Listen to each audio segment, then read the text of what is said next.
All right, we're gonna pick up where we left off with the last video there from when we were working on this planter. I've got just some odds and ends left to do to it here.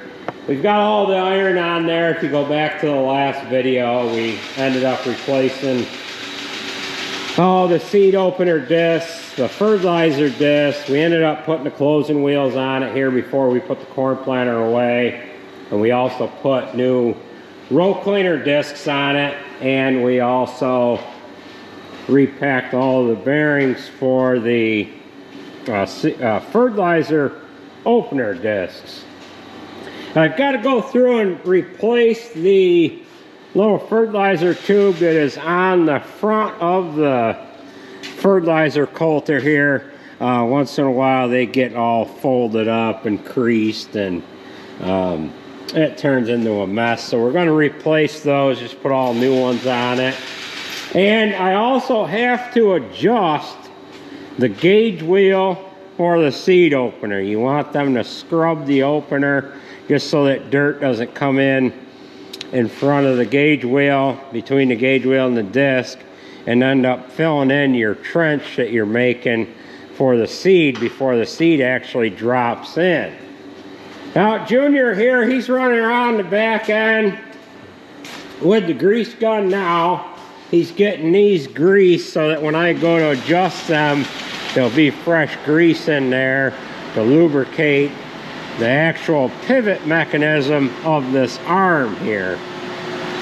He also has to run across the front end and grease all the fertilizer pivoting arms, and then he's got these zerks here. It doesn't look like he missed anything there. You got one on the, oh, you did get that one. I did. Yeah, you got that one. So he seems to remember where all the zerks are on this. He's been doing this for a couple of years now, so it works good for him to go in there because he's just short enough he can fit underneath everything here. But I usually stand up underneath the frame here. I usually hit my back right here, or I hit my head on the fertilizer fill tube. So that's always a fun one. So yes, I do, see these bolts are sticking out because these wheels aren't adjusted. Once we get this done, we're gonna put this corn planter away because we're not gonna need it for a couple of months unless we get an early spring here, but I don't anticipate on that. It is March 13th right now, and there isn't any sense in having this out in the weather while we're waiting for the ground to firm up and dry out. So then we're going to bring the 7290 inside. Those wheels are set on it for planting corn. We need to readjust them to get it ready for its next job. So we're going to go ahead and finish this thing up here. Well, we're just getting her folded up.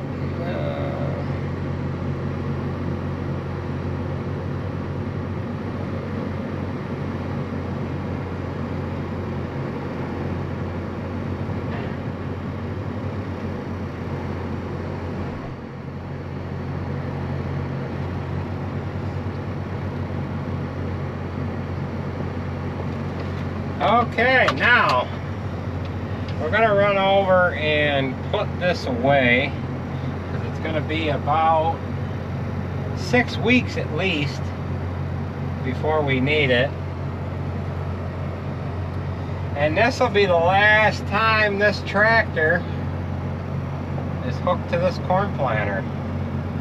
I'm gonna get this tractor back to the shop, and what we're gonna do is we're going to pop the front wheels off of it and set them out a little wider. So this tractor will look a little different, won't it, Bob? Yeah. I got Junior running the camera here, and he ended up helping do quite a bit of work on this planter the last couple days here. Did all the greasing, the adjustments on the scrapers for the fertilizer discs. What else did you do? I put the jam bolts in. Gauge wheel bolts, that's right, you put them in, tighten those up, help set the gauge wheels for the seat openers. So we're going to run this over and get it put away.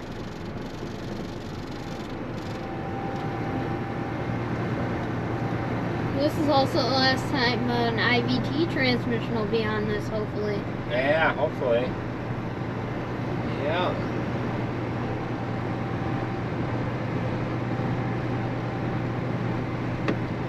Oh, you did the air pressures on the tires too, right? Oh yeah, I did that. I greased it.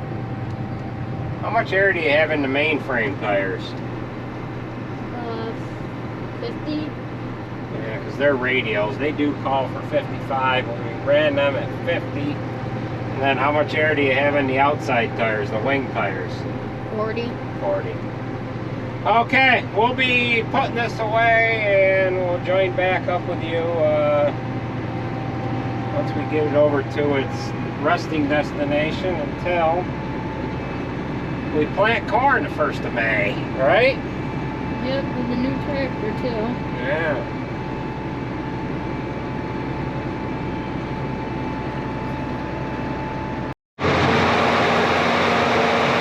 Well, this is where this will be parked for probably 6 weeks.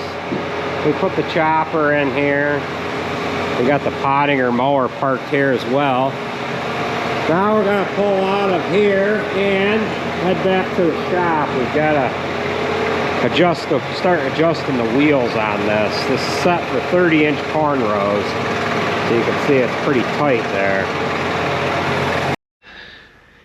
All right, before we go any farther, I just wanted to share with you a sale that Olight is going to be having here on March 18th and 19th. Click on the link in the description down below, and it'll fill you in on all the particulars here on what's going on with this sale.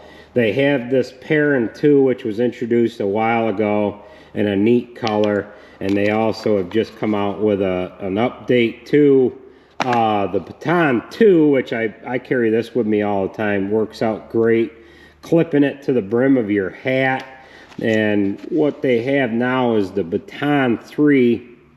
You'll see that in the link in the description there. And then they also have this little case here that will charge the Baton 3 light. You could just drop the light down inside it and it'll automatically charge itself, and then this little case is charged by a USB-C type charger. So click on the link in the description. You can also type in Andy FFF to get 10% off. Thanks for watching. Well, some of you have asked, you know, where is the Roxor? Well, it's been parked in our garage all winter. The kids ended up getting it cleaned up, and there it sat.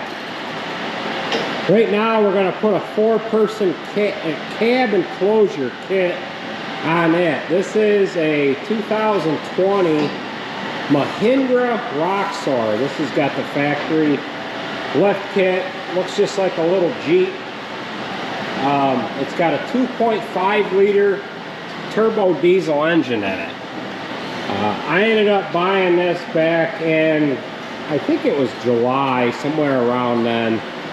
And this is an off-road unit. However, I did put a turn signal kit on it, and that's all I've done to it. And now we're going to put the 4-person enclosure cab unit on it.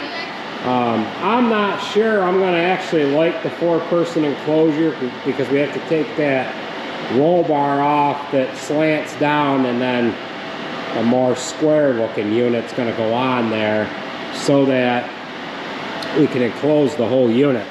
We ended up buying seats for it that go in, that sit on the fender so that 4 people can ride in it. I didn't opt to get the bench seat because I wanted to be able to utilize the back of the unit. So we've got to take this bar here off on both sides, and then we've got our various pieces here laid out. We've got the roll bar section there, and there's some pieces on the bench. Here is the soft doors here, and we've got some other pieces that are going to go on there. So we will see how this project goes here. Now, the first day I got it, I don't know if you caught a glance at the front right fender, but the first day I got it, my youngest daughter ran into the side of the barn with it, bent the bumper here back into the tire, and actually crushed this fender right down. It was like that. She was awful disappointed, but we straightened the front fender out, pulled the bumper back. I'm gonna have to get some black paint and get on there just to fix that up. I do have a new fender, but I think I'm gonna leave that on there. I don't know. Let me know what you think. Drop me a comment down below. Should I leave it on there, or should I put a new one on it and maybe just touch up the paint? But we've got one upstairs, so we're gonna slowly roll into this little project here, and we'll see how she goes. You think you got it figured out, Bub? Yeah. We're using Junior's toolbox here today, so we'll have to see if he's got enough tools to get this job done. But he has been awful anxious to get this 4-person enclosure on it. He's kind of been excited, and yeah.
That now, I gotta put the back one on.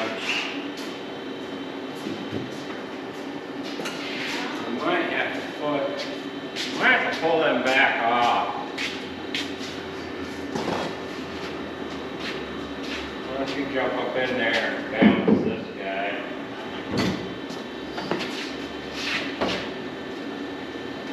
You gotta lift your roll bar up just a little bit, not a lot.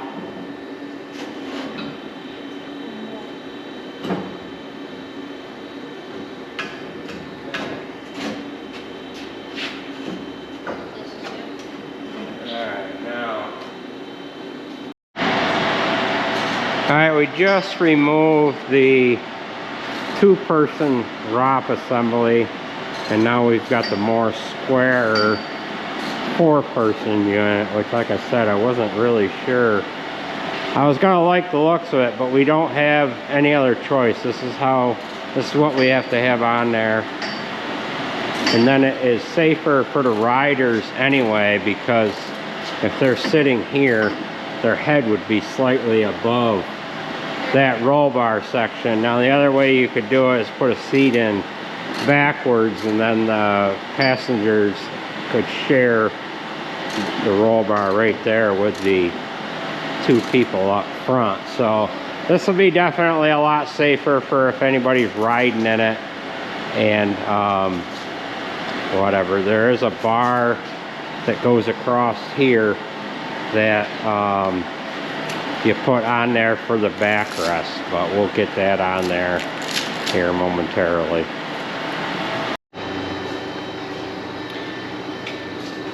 Well, we finally got this cab enclosure all on there. It needs to sit out in the sun for a little while because it is stiff.